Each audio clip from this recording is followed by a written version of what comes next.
Well, there's a lot of questions in there, because if you ask me what do I think happens in the next month, we couldn't possibly have a better economic setup, right? You've got growth holding in there. The consumer hasn't given up just yet. Yep. Inflation data globally just coming in, downside surprises every morning when we wake up, and a Fed that said, you know what? We don't even need a recession to cut. We're ready to cut even into this soft landing. You get support for equities, you get support for bonds, just about every asset class does well there. But remember your investment horizon, because we are still looking at a material slowdown in the middle of 2024. Recession risk is still elevated. And even let's just throw out that term recession. Stop thinking about, is it 2 quarters of negative GDP, 1 quarter of negative? Markets don't care as much as headlines do. We're going into a growth slowdown middle year. So this is a tactical Goldilocks, a nice air pocket that you can trade. You can also still believe there's a recession on the horizon. Two things can be true at the same time. The people who are calling for a soft landing right now, what do you think they're missing? What are they not seeing in the data that maybe you are noticing? Right. Well, there's a whole difference of opinion as to, and this is the core question, is this time really different? Because if you look at the wealth of leading indicators that have traditionally helped you forecast a recession, every economist knows those are flashing red.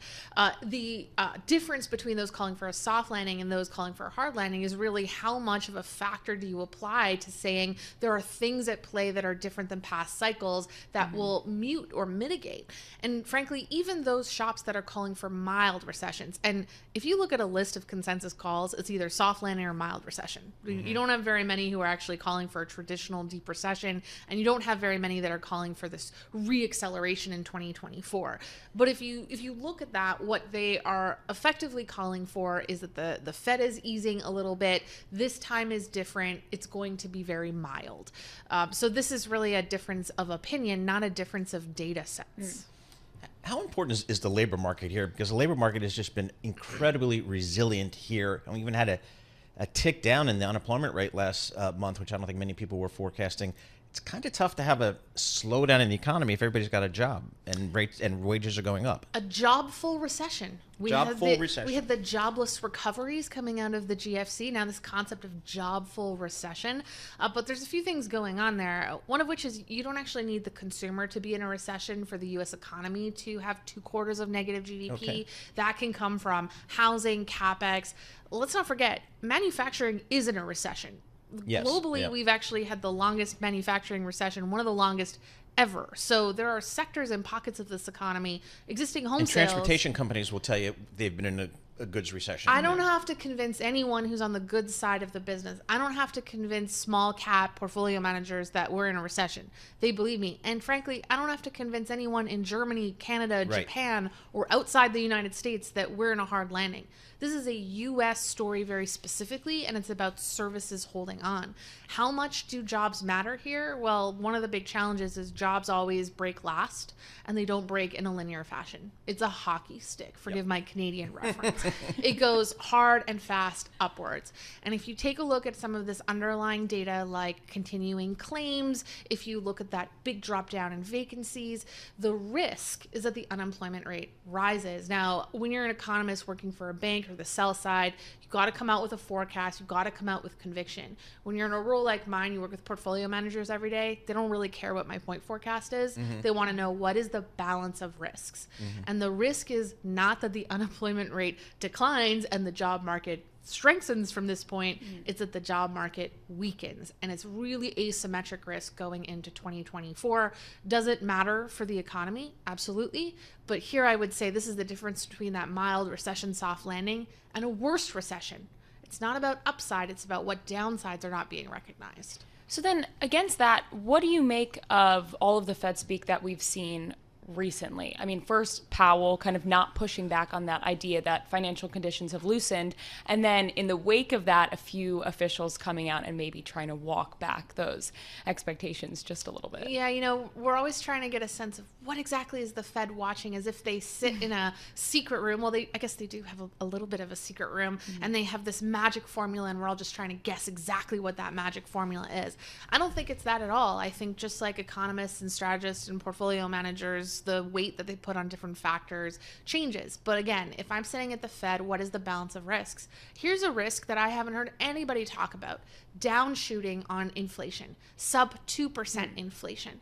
Why are we not talking about that risk when we see this material decline in inflation expectations, energy costs? There's a wide range of goods prices that are dropping really quickly. That's not my point forecast, but it's a risk that needs to be assessed and has to be taken into account by the Fed. At the end of the day, I don't know how much it matters why they pivoted. It just matters that, as I've been saying, the toothpaste is out of the tube. It's real hard to walk it back. And I hear every day, oh, but they're pushing back. They're saying they're not talking about rate cuts. Well, how come every day I turn on my Bloomberg terminal, and I see all the talk about how we're not talking about rate cuts? It's too late. And even, the ECB and the Bank of England, they try to push back as well. The market says, we don't believe you. We don't believe you because you get UK inflation this morning that just says you can walk that talk as much as you want, but the data is not supporting that we are not in a disinflation and growth slowdown type of environment. Stepping back a little bit from a global perspective, how concerned are you about China? Because it's just been a lot of soft data coming out of China. The reopening wasn't what I think a lot of investors anticipated at the beginning of 2023. As you look forward to 2024, how do you feel like China is going to impact maybe the global economy, the U.S. economy? Yeah, so we think about China in terms of fat tails. And by that, I mean that the distribution of risks on both the downside and the upside are quite large. So on one hand, as I said earlier, we're talking so much about soft landing, hard landing in the United States. The rest of the world is already in hard landing territory. Emerging markets led interest rates higher coming out of COVID, and they are now actively cutting. China is in a very significant fiscal and monetary easing cycle. We've got a range of emerging markets that are already in easing. The Fed and the rest of the developed market central banks are laggards when it comes. They will be the last ones to go.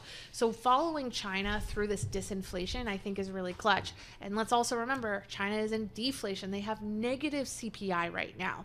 So they are a really important leading story. What I think is telling about China is that they've put the pressure on the fiscal side to ramp up support. That's an upside risk to the global economy, but fiscal doesn't impact your economy overnight.